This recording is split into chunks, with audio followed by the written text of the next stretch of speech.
Today we're getting into some really mind-bending territory with Michael Gazzaniga's book, Who's in Charge? Free Will and the Science of the Brain. Yeah, and this book has quite a pedigree. It actually came out of the Gifford Lectures in Scotland. That's a series, that's been challenging top minds on science, philosophy, theology for, what, over 125 years? So, a serious undertaking. Our mission today, then, is to unpack the key ideas from Gazzaniga brain science, determinism, free will, responsibility, and see what insights we can take away. And Gazzaniga sets up this central tension right away. We all feel like we're in charge, making choices, responsible for our actions. That's just our everyday experience, right? Totally. But then you look at the science, especially neuroscience, and it points towards, well, a physical universe, including our brains, that seems to operate on automatic, maybe even deterministic processes. So it feels like a head-on collision.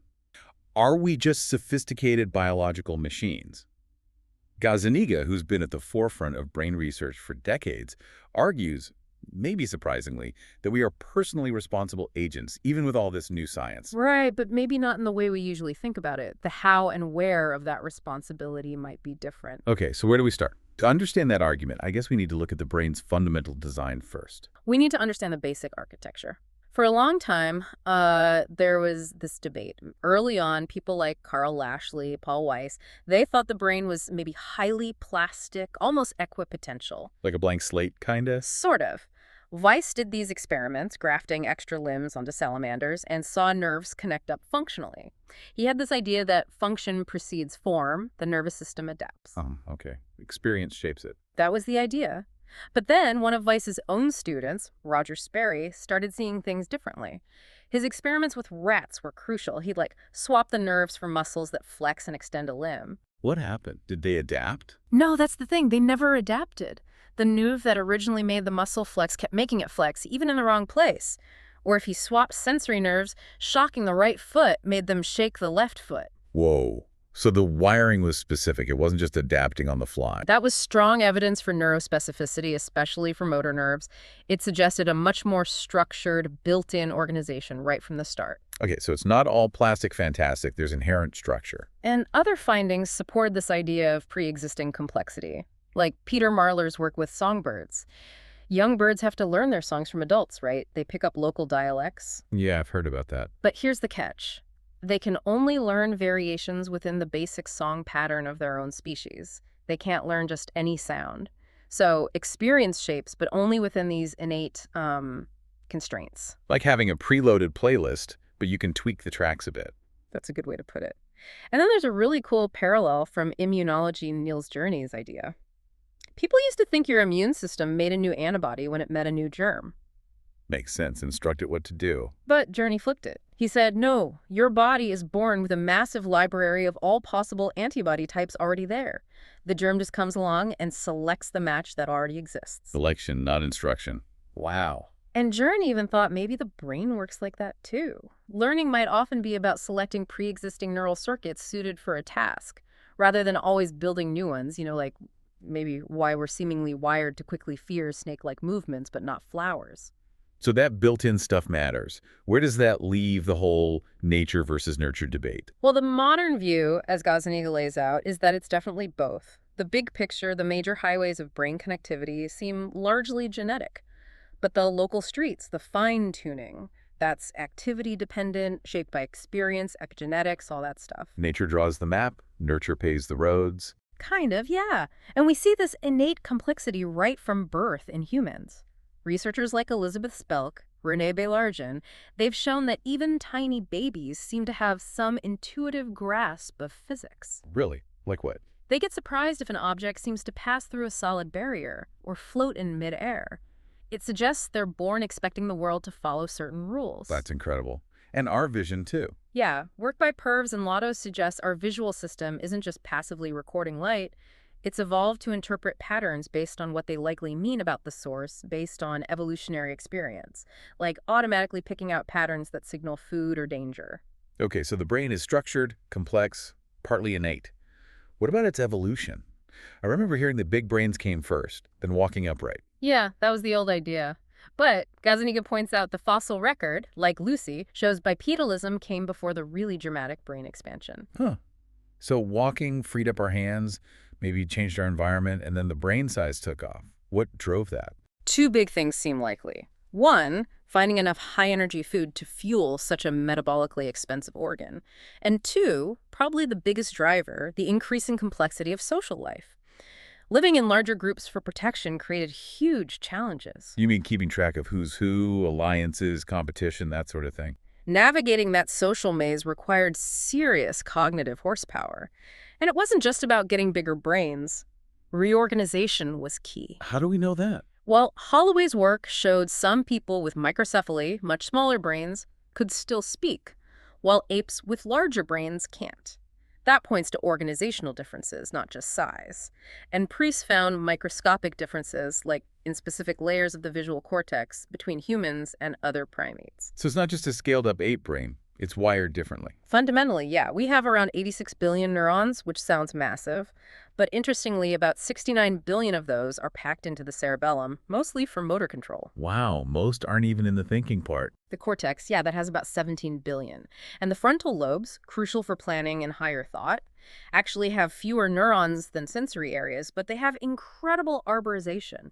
Just way more branching, more complex connections between the neurons they do have. It's about the richness of the network. Got it. And connectivity changes too, right? It's not like every neuron connects to every other one as brains get bigger. No way that would be impossible. Physically huge and energy draining.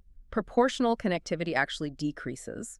We have what's called small world architecture, lots of short local connections, and fewer but crucial long-distance ones for integration. Efficient design. And the neocortex, especially layers 2 and 3 in primates, expanded disproportionately. These layers are packed with connections, vital for integrating information. There might even be unique human brain cells developing early on, as Irina Bystrom's research hints. Okay, so summing up part one. The brain isn't a blank slate. It's highly structured, evolved, complex, lots of automatic processing, specific skills, innate capacities. It's massively parallel, distributed. No single boss in there. Right. A network of systems working together, often automatically. Which brings us right to that puzzle you mentioned earlier. If there's no central CEO, why do we feel like there is? That powerful sense of a unified me calling the shots.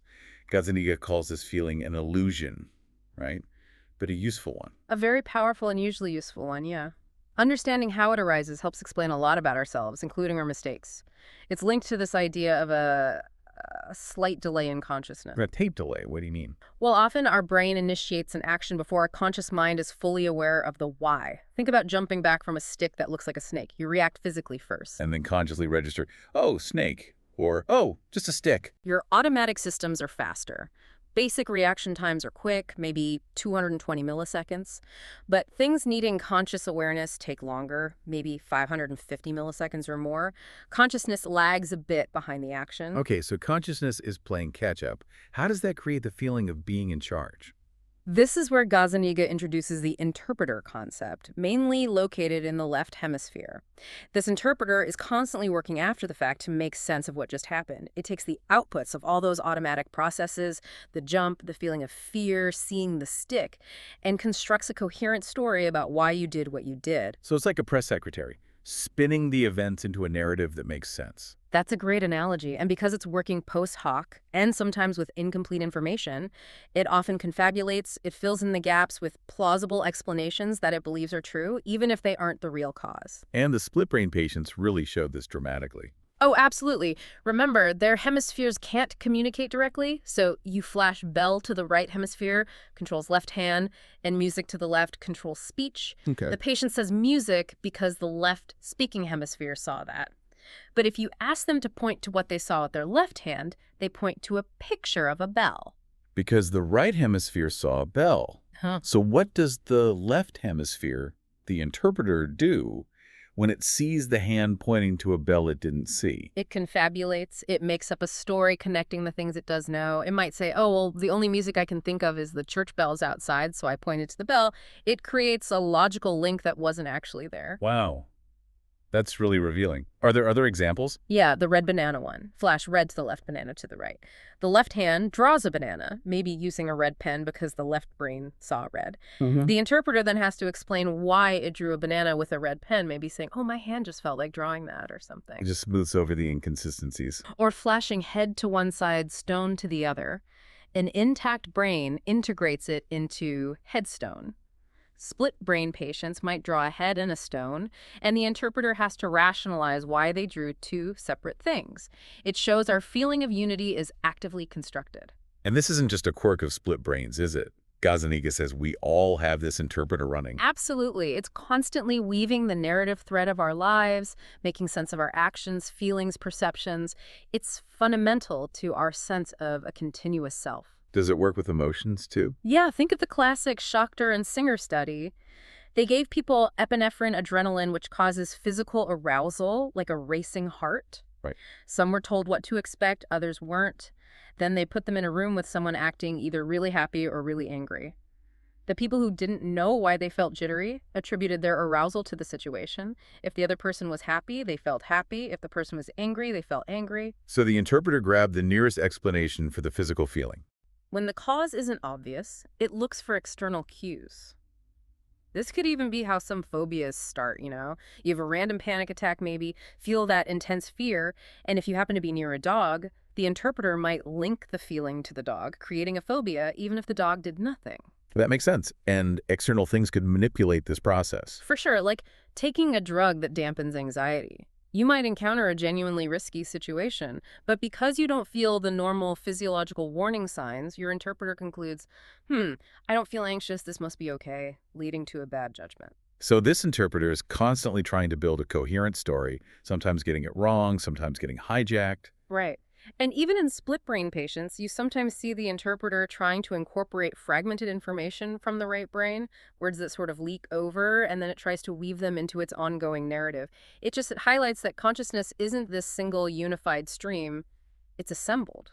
So consciousness itself, Gazzaniga argues, is more like an emergent property, arising from all these distributed systems. Yeah, emerging from the complex interactions, different bits of information compete for attention, and whatever makes it into the spotlight gets picked up by the interpreter, which then spins the story. But the key is, this story is about things that have, in a sense, already happened at the automatic level. So the feeling of being the author of our thoughts and actions in real time is largely constructed after the fact by this left brain interpreter. It's a useful narrative, but it's not a direct window onto the causal chain. That seems to be the core idea. It helps explain why we can be strangers to ourselves sometimes, why our reasons for doing things aren't always the real reasons. Okay, so if the brain is mostly automatic and our conscious awareness is this post hoc story, where does that leave free will? Does this lean towards determinism, everything being physically caused and unavoidable? That's the million-dollar question, isn't it? Yeah. We tend to resist the idea that our thoughts are determined, even if we accept it for, say, our heartbeats. Gazzaniga actually brings in some challenges to strict, simple determinism, starting with, maybe surprisingly, physics. Physics, like quantum mechanics. Yeah, like the uncertainty principle. At a fundamental level, there's inherent fuzziness, limits to how precisely you can measure certain pairs of properties. It introduces a kind of unpredictability at the base level. Okay, but does quantum uncertainty really affect brain function? That's debated, right? Hugely debated. But then there's also chaos theory. Poincaré pointed out that even in systems governed by deterministic laws, like weather systems, tiny differences in the starting conditions can lead to massively different outcomes later on. The butterfly effect. Exactly. Extreme sensitivity to initial conditions. It makes long-term prediction impossible in practice for complex systems, even if the underlying laws are deterministic. It raises questions about whether deterministic is even a useful description if the outcome is inherently unpredictable. Like trying to predict exactly where a leaf will land in a storm. Right, or think about spontaneous symmetry breaking a perfectly balanced ball on a hill.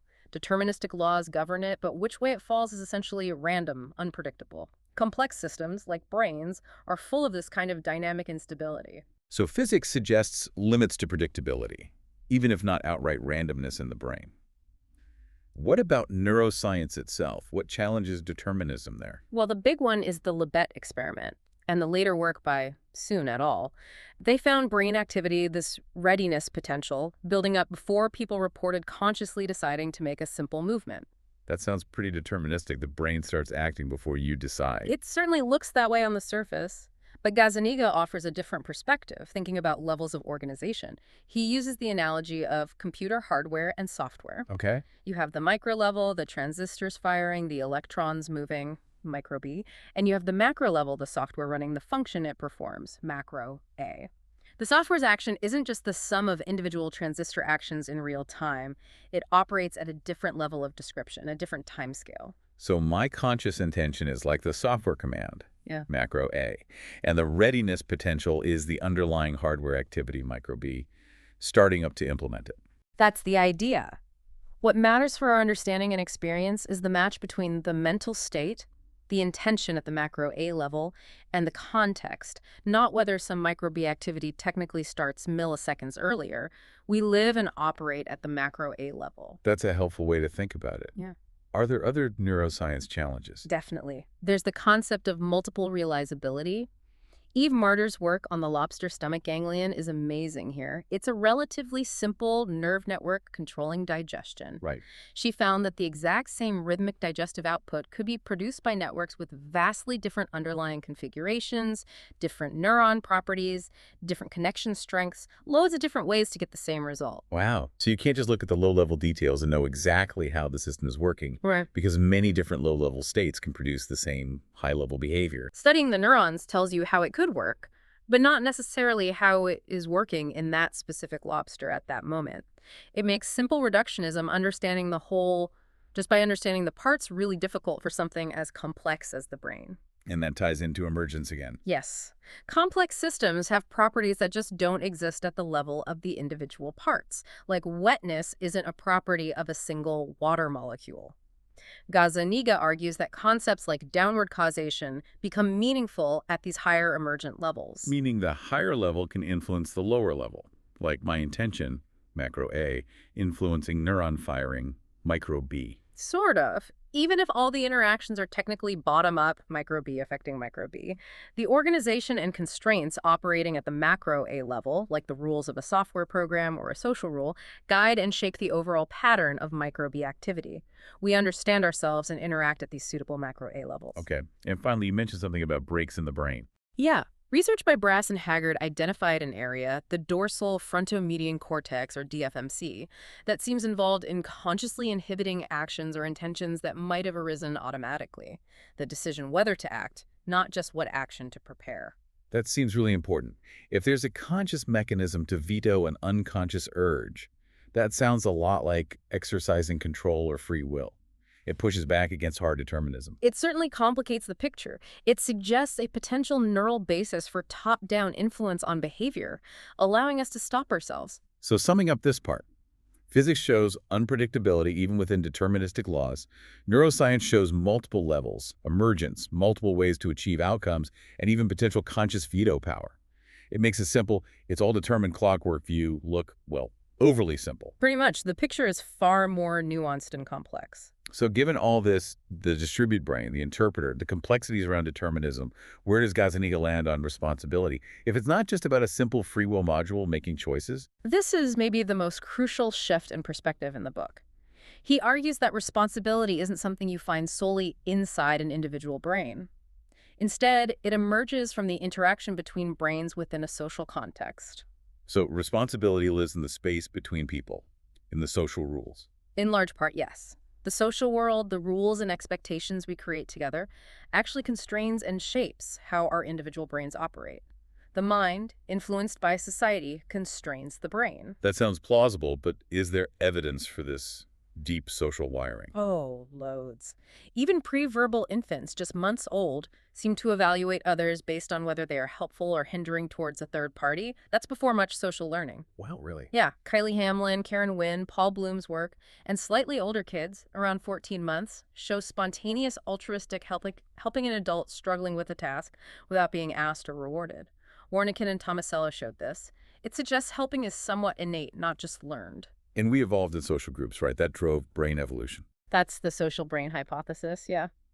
Byrne and Whiten argued that navigating the complexities of group living, cooperation, competition, tracking social relationships was a major selection pressure favoring bigger, smarter brains. And we don't just adapt to our environment, we change it. Niche construction. Exactly. We build dams, cities, but crucially, we also build social structures, rules, cultures. And these human-created niches then feed back and shape us. It's a co-evolutionary loop. Like the self-domestication idea. Right. Hare and Tomasello proposed that early human groups might have actively selected against excessive aggression. Individuals who were too disruptive or violent might have been ostracized or killed, favoring genes linked to more tolerance and emotional control. The social group itself acted as a selection pressure. So society literally helps shape our brains and genes for better cooperation. That's the argument. And we have all these built-in tools for social life mirror systems for understanding actions, imitation, empathy, simulating others' emotions. What about morality itself? Is that learned or innate? That's an old philosophical debate, Hume's reason versus sentiment. Gazzaniga leans towards strong innate foundations. Take the incest taboo, it's nearly universal. Westermark argued it stems from an innate aversion that develops towards people you're raised with closely in early childhood. Not just a rule we learn. Apparently not primarily. Deborah Lieberman's studies show that the strength of opposition to sibling incest correlates much more strongly with how long you live together as kids, rather than actual biological relatedness or being told it's wrong. It seems to be an automatic aversion mechanism. Fascinating. And are there broader, innate moral foundations? Jonathan Haidt and colleagues propose several, like sensitivity to harm suffering, fairness, reciprocity, loyalty to your group, respect for authority hierarchy, and concerns about purity sanctity. They argue these are like the taste buds of the moral mind, leading to quick, intuitive judgments. Gut feelings about right and wrong. Yeah, and the reasoning, the justification, often comes later, possibly the interpreter again, explaining the intuition. Do the split brain studies shed light on morality too? They do, in a really interesting way. If you give them a scenario, say, where someone intends to poison a colleague but accidentally uses harmless sugar instead, how do they judge it? Well, most people would say attempting to poison someone is wrong, even if it failed. Intent matters. Right. But split-brain patients often judge based purely on the outcome. Since no harm was done, they might say it was okay. It seems their ability to integrate the intention information with the outcome is disrupted. So their judgment defaults to a simpler outcome-based assessment. It looks that way. And then the interpreter has to rationalize that outcome-based judgment, maybe saying, well, sugar doesn't hurt anyone. It suggests our normal, sophisticated, intent-based morality requires complex integration across brain systems. And what about fairness? That seems fundamental. Definitely. Think about the ultimatum game. Someone offers you a split of money, say $10. If they offer $5, you both get $5, great. If they offer $1, keeping $9, you might reject it, right? Even though you lose the $1. Yeah, feels unfair. I'd rather we both get nothing. That's economically irrational, but it shows a powerful drive for fairness. Interestingly, studies disrupting that DFMC area, the breaks region, make people more likely to accept unfair offers, even while they still say the offer is unfair. It suggests that area might be involved in enforcing fairness norms, even at personal cost. So morality seems deeply rooted in these evolved social instincts, intuitions, fairness concerns, and responsibility emerges from us navigating these rules together. That's the picture Gazzaniga paints. It's not in the brain alone, but in the interaction. Okay, which brings us inevitably to the real world. How does all this brain science, the interpreter, the social context of responsibility, how does it connect with, say, the legal system, which is all about intent, responsibility, punishment? It connects in huge ways, and it's causing a lot of discussion and sometimes confusion in legal settings. Neuroscience is showing up more and more. In what ways? Things like understanding potential biases in judges or juries, questioning how reliable eyewitness memory really is. Turns out, it's often flawed, a major factor in wrongful convictions. There's even evidence linking the own race biases in face recognition to specific brain activity. And I guess trying to use brain scans to argue someone wasn't responsible, or even predicting if they might reoffend. It's challenging long-standing legal standards like the Knighton rules for insanity from way back in 1843. Neuroscientists like Robert Sapolsky argue these rules are based on completely outdated psychology. Can we now see, neurologically, if someone's capacity for self-control was impaired? It's a tough question. But using scans in court must be problematic. Hugely. The book mentions cases where the exact same brain scan was interpreted completely differently by opposing experts, one saying it showed brain damage, the other saying it showed something else entirely. And defining legal concepts like mental retardation or insanity neurologically is incredibly complex. Scans don't give simple yes-no answers. Plus, everyone's brain is different, right? That's a massive issue. Brain atlases show averages, but individual brains vary a lot in structure and function. Pinpointing the exact location or function related to a specific legal concept in one specific person, it's probabilistic at best. Neuroscience has its own kind of uncertainty principle when applied individually. And the core legal idea of mens reality, the guilty mind, involves judging someone's state of mind. Were they purposeful, reckless, negligent? How do you map those onto brain states definitively? It's incredibly difficult, and revisiting that done before you know it idea from Libet brain stimulation studies complicate things further. You can stimulate one brain area and make someone feel like they intended to move, even if they didn't. Stimulate another and they move without feeling they intended it. That really blurs the line between voluntary action and unconscious mechanism. It does, but again, that DFMC breaks research by Brass and Haggard is potentially crucial here. If there's a mechanism for conscious inhibition, for stopping an action, that provides a neural basis for the kind of control the law often cares about. Okay, so the science is complex. Its legal application tricky. What about the underlying reasons why we punish people? What does the science say about that? Gazzaniga contrasts two main philosophies. Retributive justice, looking backward, punishment should fit the crime. An eye for an eye, just desserts. And utilitarian justice, looking forward, punishment is for the greater good, to deter others, incapacitate the dangerous, rehabilitate if possible. Most people probably think we aim for the utilitarian goals. Yeah. Right? Deterrence seems logical. That's what people often say. But research by Carl Smith and Darley found something fascinating. When you ask people how they would actually punish someone in a specific scenario, their choices overwhelmingly reflect retributivism.